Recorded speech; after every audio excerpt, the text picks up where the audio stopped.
Good morning, my brothers and sisters. Welcome to episode number 129 in the book of the Gospel of John. Today we're going to talk about asking in my name to move the machinery of God. This is from John chapter 16 officially. And what we're going to do is we're going to explore this concept about asking in someone's name. And the name is not mine. I'm asking in somebody else's name because my name alone does not carry the weight of the weight necessary to enact these machineries of God. And Jesus says this is an appropriate use of his name, so does the Father. So in other words, this is not a way to use Jesus' name in vain. He wants us to do this. So how does Jesus wish his name to be used in this way that we're going to talk about today?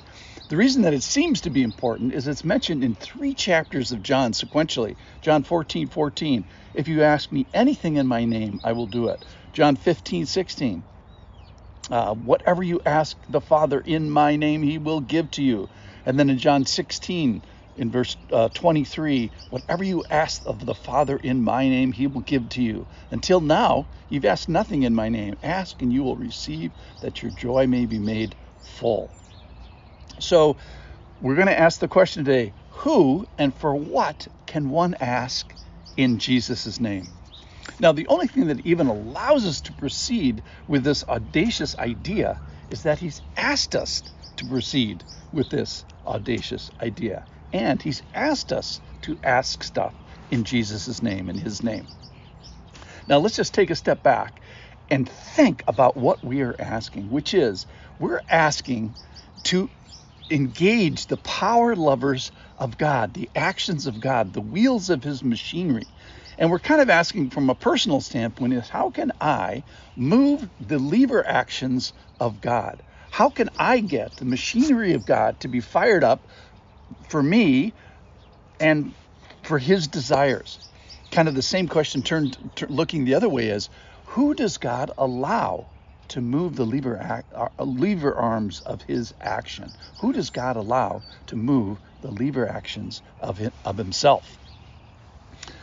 So selfishly, how can I get God to move? How can I get him to move for me?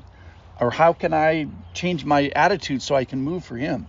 To whom does he listen? And for whom does he act? So who moves him? What kind of a relationship do you have to have with God to move him in this way?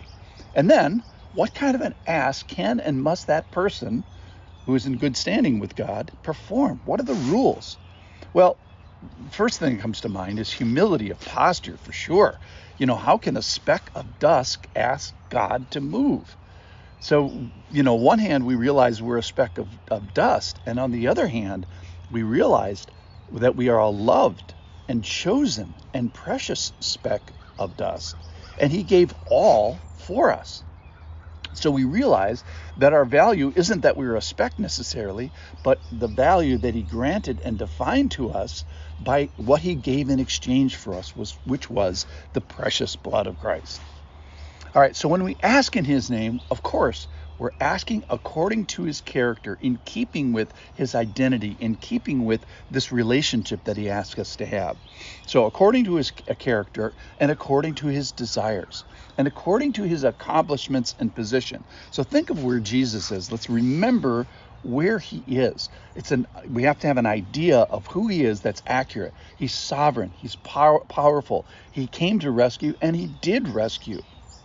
And then where does he sit? He sits positionally in heaven at the right hand of the Father. He's sitting down, accomplished, finished glory, conqueror of all the principalities that have stood against him. So that deserves our respect, obviously. So according to his character, according to his desires, according to his accomplishments, according to the strength and intimacy that he desires. Now, in the Trinity, they have this relationship. And he says to us, it's appropriate to ask one person of the Trinity in the other person's name. It's appropriate to ask the Father in Jesus' name. Also, he says it's appropriate to ask me in my name. Jesus says, ask me in my name. So it's asking one person of the Trinity on behalf of another person of the Trinity. That seems to get God's attention. And, he likes this. It's leveraging the love that the Trinity seems to have for one another. And so asking in my name is to leverage the love of the Trinity to action.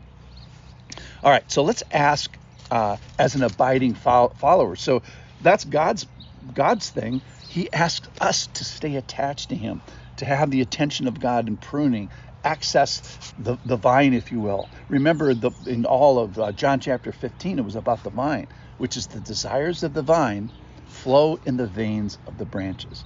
So we want to pray in harmony, like a chord in tune with the desires, either in unison or in harmony with Jesus. So what asking in my name definitely is not a blank check. It's not just a tag we add to the end of our prayer. Asking in my name underlines the whole prayer. It's not a tidy little bow on the top. It's not putting a candle on top of the cake. It's the whole cake. So here's my one practical thought for this, is before we ask in your name, we can ask, is this something I can ask in Jesus' name? In other words, let's ask in Jesus' name, or think about asking in Jesus' name before and during the prayer, not after. Typically, that's where I hear, we ask this in Jesus' name, which is a way to conclude a prayer. But I think a better thought is to ask all the way through it and think about praying in Jesus' name before and during the prayer, not at the end. So to get our position with God right, get our desires aligned right. And he desires his name to be so used, which is the crazy thing about that. He wishes to be in a familial and familiar relationship with us, to the point where we can claim what he asks us to do can actually be true. So how can we move the liver actions of God? How can I get the machinery of God to be fired up for me and for him? And who does God allow to move the lever action of his machinery, which is the humble, grateful specks who know they are so, and they're the ones that move the machinery of God. Thanks for listening.